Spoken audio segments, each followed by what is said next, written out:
चलता है। तो भू यानी भूमि, जैव यानी जीव और विभिन्न प्रकार के रसायन यानी कार्बनिक तथा अकार्बनिक पदार्थ किस प्रकार से एक साइकिल, एक चक्रीय व्यवस्था से गुजरते हुए एक पूरे के पूरे ऊर्जा या पोषण को एक माध्यम से दूसरे माध्यम तक पहुंचाते हैं।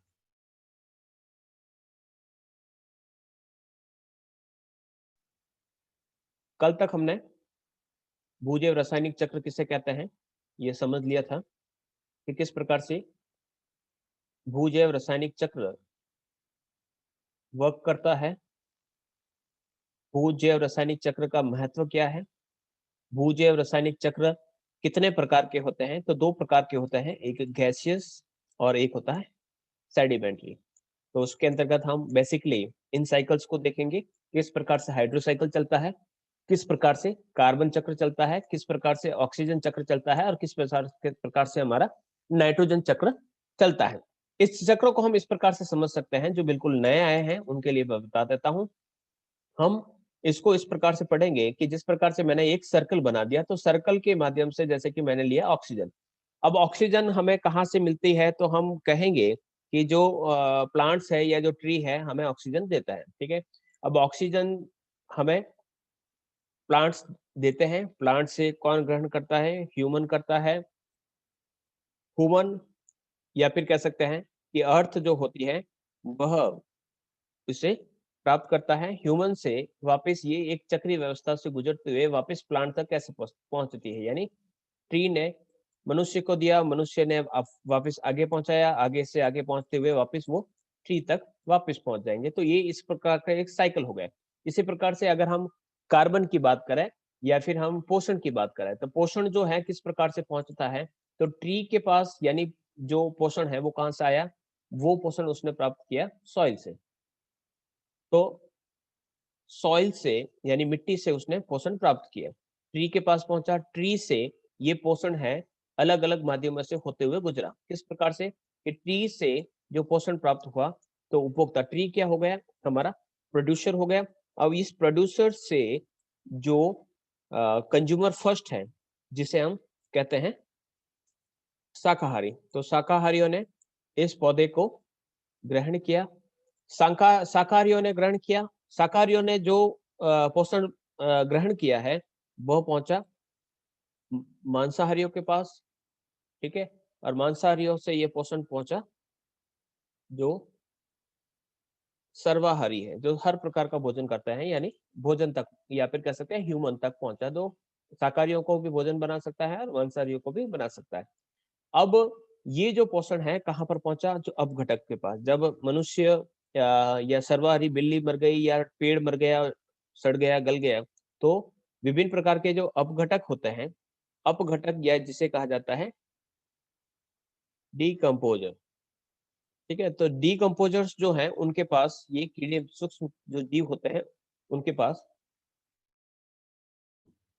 ये पोषण पहुंचा। अब अपघटक ने क्या किया, इसको वापस किसमें मिला दिया, सॉइल में, या फिर इसे मृदा के अंतर्गत मिला दिया। तो इस प्रकार से जो मिट्टी से प्राप्त स्टार्ट हुआ था वो वापस मिट्टी तक पहुंच गया। तो इस प्रकार से पोषण को इस प्रकार से जब घूमता है तो उसको हम एक साइकिल प्रोसेस कहते हैं या एक चक्रीय व्यवस्था करते हैं। तो इसी प्रकार से भू जैव रासायनिक चक्र में चाहे पानी हो, चाहे कार्बन हो, चाहे ऑक्सीजन हो, चाहे नाइट्रोजन हो, एक चक्रीय व्यवस्था में गुजरते हुए एक माध्यम से दूसरे माध्यम या एक पोषण स्तर से दूसरे पोषण स्तर पर इस प्रकार से पहुंचते हैं। और इसी प्रकार से इस प्रक्रिया को हम भू जैव रासायनिक चक्र के नाम से जानते हैं। सबसे पहले हम बात करेंगे कार्बन चक्र कि कार्बन का चक्र किस प्रकार से रहता है या कार्बन चक्र के अंतर्गत किस प्रकार की प्रक्रिया चलती है। तो बेसिकली हम बात करेंगे कार्बन कहाँ से आता है और वापस जहां से आता है वहां पर पहुंचता है या नहीं। तो कार्बन चक्र क्या है, तो कार्बन चक्र एक भू जैव रासायनिक चक्र है जहां कार्बन और उसके विभिन्न जो यौगिक है वे पृथ्वी के तीनों मंडल, पृथ्वी के तीनों मंडल का अर्थ हो गया कि वह स्थल मंडल जिस पर हम रहते हैं, जल मंडल, वायुमंडल और इन तीनों को मिलकर जिसे जैव मंडल कहा जाता है। जैव मंडल क्यों कहा जाता है कि इसके अंतर्गत विभिन्न प्रकार के जीव, चाहे आप पेड़ पौधों को ले लें या फिर विभिन्न प्रकार के मनुष्य को ले लें या विभिन्न प्रकार के जीवों को ले लें, तो ये जो है इसके अंतर्गत पाए जाते हैं। तो इस प्रकार से जो कार्बन है वह इन तीनों माध्यम से यानी जैव मंडल में से इसके बीच निरंतर चलता रहता है। यानी स्थल के अंदर यानी जमीन में जो कार्बन पाया जाता है वो जल में घुलेगा, जल में से वो वायु में पहुंचेगा और वायु से कह सकते हैं कि वापस स्थल में पहुंचेगा। तो इस प्रकार से ही ये चलता रहता है। तो जो प्राथमिक उत्पादक है, प्राथमिक उत्पादक यानी जो हरे पौधे होते हैं वह या उसके पास जो कार्बन है या वायु से जो कार्बन डाइऑक्साइड जो प्राप्त होती है उसको वह ग्रहण करते हैं। हमें पता है कि पौधे कार्बन डाइऑक्साइड को ग्रहण करते हैं। तो पौधे क्या करते हैं कि वायुमंडल में जो कार्बन डाइऑक्साइड गैस है उसको वो ग्रहण करेंगे और ग्रहण करके उससे अपना उसके माध्यम से अपना भोजन बनाएंगे। भोजन किस प्रकार से बनाते हैं कि वे सूर्य की जो प्रकाश है उसकी उपस्थिति में जो जो कार्बन डाइऑक्साइड उसने ग्रहण किया है उसे वे कन्वर्ट करेंगे अपने खाने के रूप में। खाने के रूप में का अर्थ हो गया कि इससे वो ग्लूकोज बनाएंगे, सुक्रोज बनाएंगे, लैक्टोज बनाएंगे, एमिनो अम्ल बनाएंगे, पेप्टोज, सेलुलोज, इस प्रकार से वो इसका निर्माण करते हैं।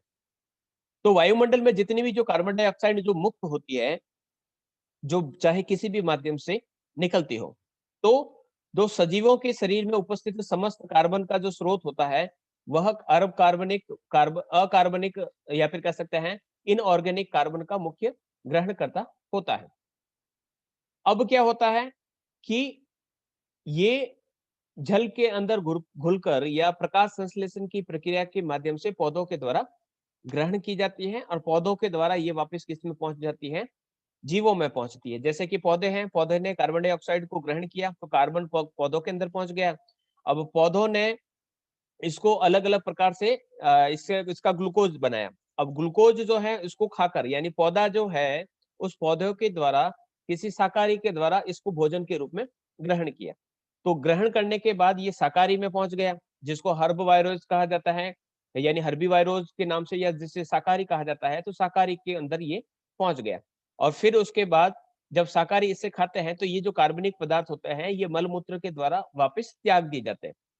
ठीक है, तो इस प्रकार से कार्बन वापस किस में आ गया, धरातल के अंतर्गत आ गया। आगे के चित्र के माध्यम से इसको सीखेंगे कि कार्बन का स्थानांतरण ठोस, द्रव और गैस के रूप में होता है। ये वायुमंडल के कुल संगठन में या वायुमंडल का जितना भी कुल संगठन है उसमें 0.033% पाया जाता है। ये कार्बन डाइऑक्साइड का परसेंटेज है। सबसे ज्यादा वायुमंडल में पाई जाने वाली गैस कौन सी है, नाइट्रोजन है। उसके बाद दूसरे स्थान पर आता है ऑक्सीजन, तीसरे स्थान पर आता है ऑर्गन और फोर्थ नंबर की जो गैस है जो बदलती रहती है परसेंटेज के हिसाब से, तो वो 0.03 कार्बन डाइऑक्साइड का स्थान रहता है।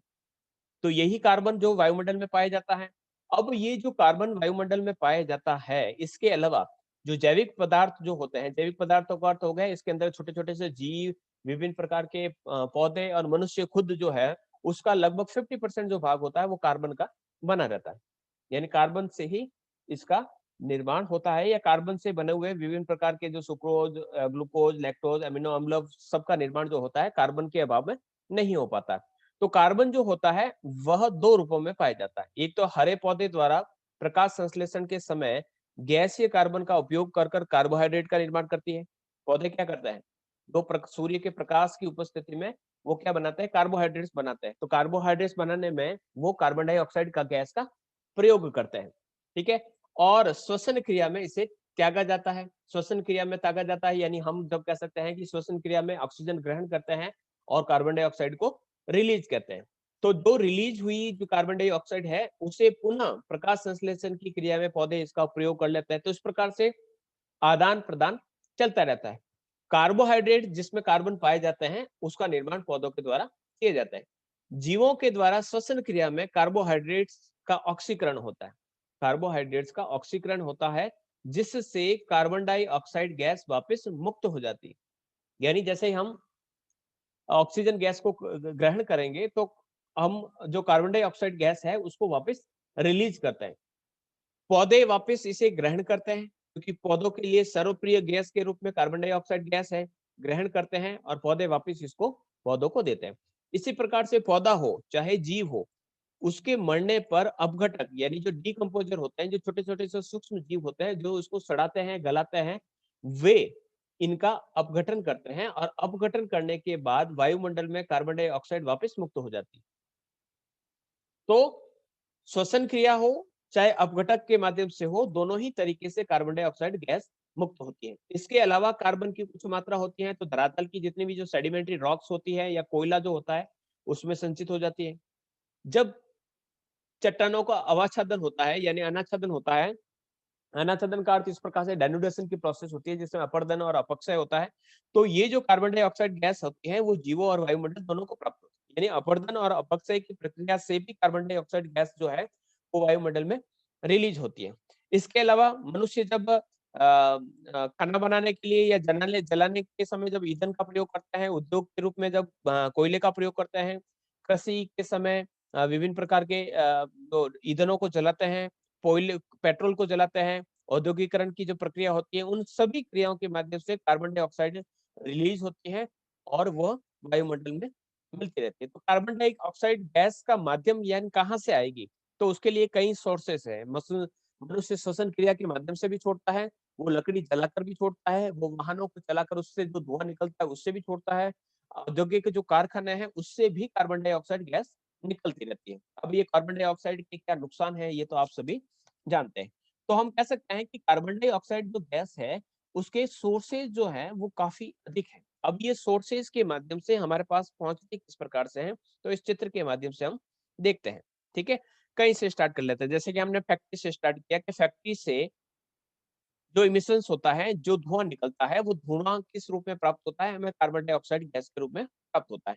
अब जब फोटोसिंथेसिस की जो प्रक्रिया होती है, यानी प्रकाश संश्लेषण की क्रिया के द्वारा पौधों के द्वारा इसको ग्रहण किया जा रहा है, पौधों के द्वारा ग्रहण किया जा रहा है। अब पौधे क्या हो रहे हैं? उससे जब पौधा मर रहा है, ठीक है? इसमें 2 चीज़ें हो रही है कि पौधे से ये डायरेक्टली कार्बन जो है ऑर्गेनिक कार्बन के रूप में, कार्बोहाइड्रेट्स के रूप में किसको मिल रही है? जीवों के रूप में मिल रही है, ठीक है? और एनिमल का जो श्वसन क्रिया यानी रेस्पिरेशन जो सिस्टम होता है, उससे वापस किसमें मिल रही है?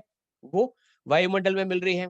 इसी प्रकार से पौधा मर गया, तो मरने के बाद उसके ऑर्गन्स या जो जीव मर गया तो उसके ऑर्गन्स, ठीक है? यानी जो सड़े गले जो पदार्थ होते हैं उसको जब डिकम्पोज़ किया जाता है, तो उससे वापस कार्बन क्या हो रही है? रिलीज़ हो रही है।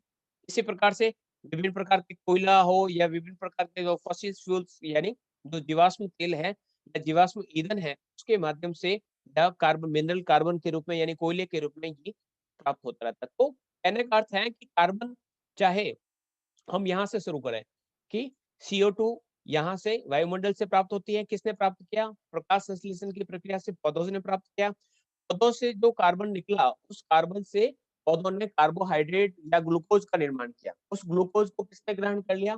जीवों ने ग्रहण किया। उस पौधे को खाकर भैंस ने या गाय ने प्राप्त किया। अब गाय और भैंस क्या कर रही है? वापस उसको रिलीज़ कर रही है, ठीक है? वो मलमूत्र के रूप में रिलीज़ कर रही है या गैस के रूप में रिलीज़ कर रही है। उसी प्रकार से जो पौधे हैं, उन पौधों के सड़ने, गलने से भी वह रिलीज़ हो रही है। जो डिकम्पोज़र्स होते हैं, जो अपघटक होते हैं, उसे वापस वायुमंडल में छोड़ते हैं। तो इस प्रकार से ये साइकिल चलता रहता है। इसी चित्र को हम इस तरफ से भी देख सकते हैं कि जो सनलाइट्स हैं, उस सनलाइट से फोटोसिंथेसिस की प्रक्रिया होगी तो कार्बन कहाँ पर पहुँचा? जो वायुमंडल का कार्बन था, वो किसमें पहुँचा?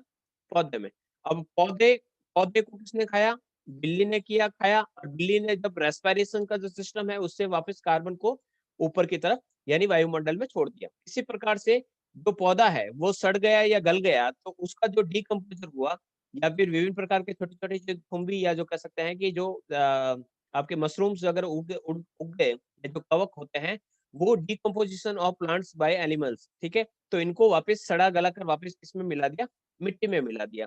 या फिर जो पेड़ था वो किसमें कन्वर्ट हो गया? वो कोयले के अंदर कन्वर्ट हो गया, वो कोयला बन गया, ठीक है? और कोयला जो बना या फिर वो महासागरों में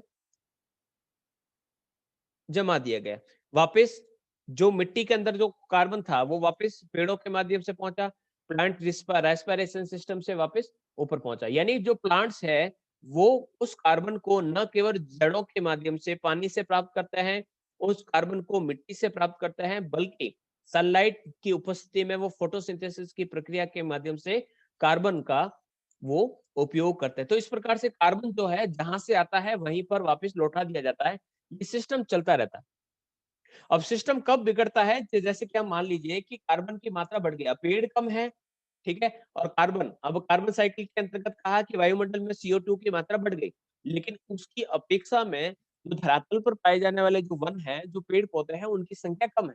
तो क्या होगा, बैलेंस बिगड़ेगा, जो बैलेंस बिगड़ेगा तो पृथ्वी पर विभिन्न प्रकार की आपदाएँ आएगी। तो इस प्रकार से कार्बन का जो चक्र है, वो लगातार चलता रहता है। अगर ये सिस्टम बिगड़ेगा, यानी कार्बन अधिक हो गया और पेड़ जो है इस कार्बन को वापस इतना ग्रहण नहीं कर पा रहे हैं, उसको शोधित नहीं कर पा रहे हैं, तो या फिर तो ग्रीन हाउस इफेक्ट होगा, या फिर ग्लोबल वार्मिंग जैसी समस्या आएगी, और उसके सह उत्पाद के रूप में विभिन्न प्रकार के एसिड रेन और विभिन्न प्रकार की जो प्रक्रिया है वो भी हमें सामने को देखने को मिलेगी। अब ग्लोबल वार्मिंग होगी तो क्या होगा, बड़े-बड़े ग्लेशियर्स पिघलेंगे, पानी का जल स्तर बढ़ेगा, तो अलग-अलग प्रकार की समस्याएं यहाँ पर देखने को मिल सकती है। यहाँ पर आपको केवल इतना याद रखना है कि CO2 कैसे यहाँ पर मूव हो रही है। तो CO2 फोटोसिंथेसिस की प्रक्रिया से, प्रकाश संश्लेषण की प्रक्रिया से पौधों में पहुंचा, पौधों की जड़ें या पौधे के सड़ने गलने के कारण ये वापस किसमें, जमीन में पहुंचा, या पौधे को खाकर इसे जीव ने प्राप्त किया, और जीव जब मर गया, dead organism and waste products जो होता है इनका, चाहे पेड़ का हो चाहे जीव का हो, वापस किस में मिल गया, मिट्टी में मिल गया। उस मिट्टी में मिला हुआ जो कार्बन था उसको वापस उसकी रूट्स ने, दूसरे पौधों की जो रूट्स है, उसने अपने पोषण के लिए इसको प्राप्त किया, ठीक है? और इन पौधों ने वापस कह सकते हैं इसका रेस्पिरेशन, या फिर कह सकते हैं इसको वापस वायुमंडल के अंतर्गत छोड़ दिया। इसी प्रकार से चाहे कार हो, चाहे छोटे-छोटे व्हीकल्स हो, उसके द्वारा भी कार्बन यहाँ पर प्राप्त हुआ। इस प्रकार से, या फिर ज्वालामुखी का जो विस्फोट होता है उसके भी माध्यम से थोड़ी मात्रा में कार्बन डाइऑक्साइड रिलीज होती है। तो इस प्रकार से ये चक्र निरंतर चलता रहता है। इसी प्रकार से कार्बन के कुछ पृथ्वी के सिंक पाए जाते हैं। सिंक का अर्थ क्या होता है, जिसमें हम धोते हैं, हाथ धोते हैं, उसे हम क्या कहते हैं, सिंक कहते हैं या पॉट कहते हैं, जो कार्बन को ग्रहण करते हैं। तो कार्बन में ग्रहण करने की जो सिंक है वो कौन-कौन से हैं? तो जैवमंडल में, तो जैवमंडल में आपका जलमंडल, स्थलमंडल और वायुमंडल तीनों को शामिल किया जाता है। उसमें जीवित तथा मृत जंतुओं में जैविक अणुओं के रूप में कार्बन पाया जाता है। सिंक यानी उसके भंडार कहाँ पाए जाते हैं? तो जैवमंडल में, चाहे जीवित हो चाहे मरे हुए जानवर होते हैं, उनमें ये पाया जाता है। वायुमंडल में ये कार्बन डाइऑक्साइड गैस के रूप में पाया जाता है। मिट्टी के अंदर ये कार्बन जो है जैविक पदार्थों के रूप में, यानी ऑर्गेनिक जो पदार्थ होते हैं उसके रूप में पाया जाता है। जीवाश्म ईंधन यानी कोयले के रूप में पाया जाता है, या फिर जो क्रूड ऑयल होता है उसके अंतर्गत पाया जाता है। विभिन्न प्रकार के अवसाद निक्षेप, या अवसाद निक्षेप जैसे कि चूना पत्थर, डोलोमाइट, सैलखड़ी, सैलखड़ी का अर्थ होता है जिप्सम, जिप्सम हो, चूना पत्थर हो, चाहे डोलोमाइट, चूना पत्थर और डोलोमाइट दोनों एक ही होता है। डोलोमाइट थोड़ा-सा हार्ड होता है, चूना पत्थर थोड़ा-सा सॉफ्ट होता है। तो इस प्रकार से ये जैविक पदार्थों या फिर जैविक जीवों के अलावा अजैविक पदार्थों में भी ये पाए जाते हैं। इसके अलावा महासागरों के अंतर्गत घुली हुई रूप में भी कार्बन पाया जाता है। वायुमंडल में गैस के रूप में भी कार्बन डाइऑक्साइड के रूप में भी पाया जाता है। और समुद्र में जितने भी जो जंतुएं होते हैं उसमें कैल्शियम कार्बोनेट के आवरण के रूप में भी कार्बन पाया जाता है। तो ये क्या है, संजो कर रखते हैं, यानी कार्बन का सोर्स केवल वायुमंडल नहीं है, समुद्र भी सोर्स है, वायुमंडल भी सोर्स है, समुद्री जीव-जंतु भी सोर्स है, चूना-पत्थर, डोलोमाइट, जिप्सम, ये हर प्रकार से अलग-अलग प्रकार के कार्बन के सोर्स पूरे-पूरे पृथ्वी के ऊपर पाए जाते हैं। ठीक है? वापिस इसको पूरा अच्छी तरीके से समझते हैं कि प्रकाश संश्लेषण की प्रक्रिया में क्या होता है, तो प्रकाश संश्लेषण यानी फोटोसिंथेसिस की प्रक्रिया में, यानी एक इकोसिस्टम में अपनी अधिकांश कार्बन डाइऑक्साइड वायुमंडल से प्राप्त करता है एक पौधा। अधिकांश स्वपोषी जीवों में, यानी जो हरे पौधे हैं, वह इस कार्बन डाइऑक्साइड का प्रयोग करके अपने कोशिकाओं को इसमें इनकी कोशिकाओं में इस कार्बन को अवशोषित करने की क्षमता होती है।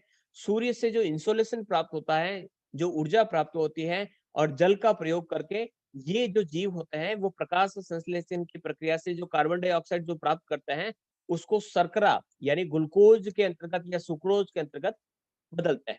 इसी प्रकार से श्वसन प्रक्रिया यानी रेस्पिरेटरी सिस्टम में भी हम प्राप्त करते हैं। तो श्वसन प्रक्रिया के अंतर्गत वायुमंडल में जो कार्बन डाइऑक्साइड गैस को मुक्त किया जाता है। तो पौधे हो चाहे जंतु, दोनों ही कार्बन आधारित अणु कार्बन डाइऑक्साइड और एक दूसरे के उत्पाद में टूट जाते हैं। जैसे कि हमने ऑक्सीजन को ग्रहण किया और कार्बन डाइऑक्साइड को छोड़ दिया। इसी प्रकार से पौधों ने कार्बन डाइऑक्साइड को ग्रहण किया और ऑक्सीजन को छोड़ दिया। तो इस प्रकार से रेस्पिरेशन सिस्टम से भी ये प्राप्त होती रहती है। इसके अलावा जब अपघटक होता है यानी डिकम्पोज, सड़ गया, गल गया, छोटे-छोटे से सूक्ष्म जीव है उसको वापस तोड़ देते हैं, बिखेर देते हैं, वायुमंडल में वापस मुक्त कर लेते हैं। तो आहार श्रृंखला में कई ऐसे जीव होते हैं जिनका कार्य जैविक पदार्थों का अपघटन करना, उसको सड़ाना, गलाना और वापस मिट्टी के अंदर मिलाना है।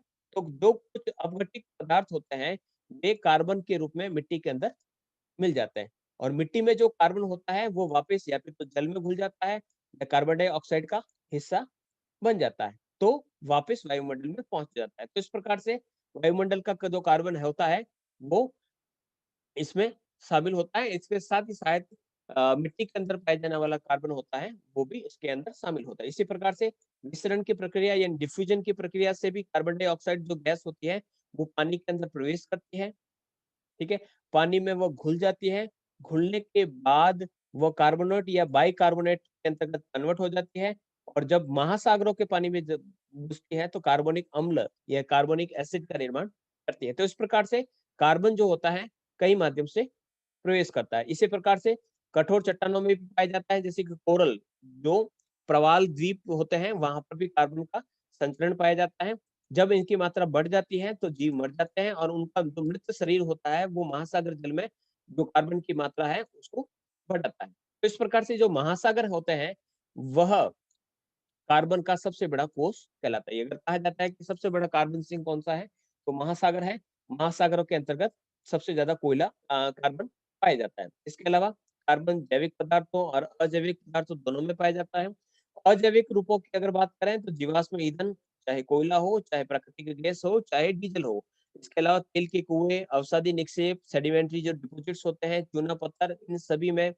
इसके अलावा जो जैविक पदार्थ यानी ह्यूमस, ज्वालामुखी की मात्रा जो विस्फोट होता है उसके माध्यम से जो कार्बन डाइऑक्साइड गैस निकलती है। तो इस प्रकार से कार्बन के जो सोर्स होते हैं वो अलग-अलग क्षेत्रों में या अलग-अलग भागों में पाए जाते हैं। तो इस प्रकार से एक कार्बन का एक चक्र लगातार चलता है। ये कार्बन जहाँ से प्राप्त होता है, वहीं पर वापस धीरे-धीरे पहुँच जाता है। तो इस प्रकार से जो कार्बन है, वो एक पूरा का पूरा चक्र को पूरा करता है। ये था आपका कार्बन चक्र। नेक्स्ट जो रहेगा, वो हम पढ़ेंगे नाइट्रोजन चक्र।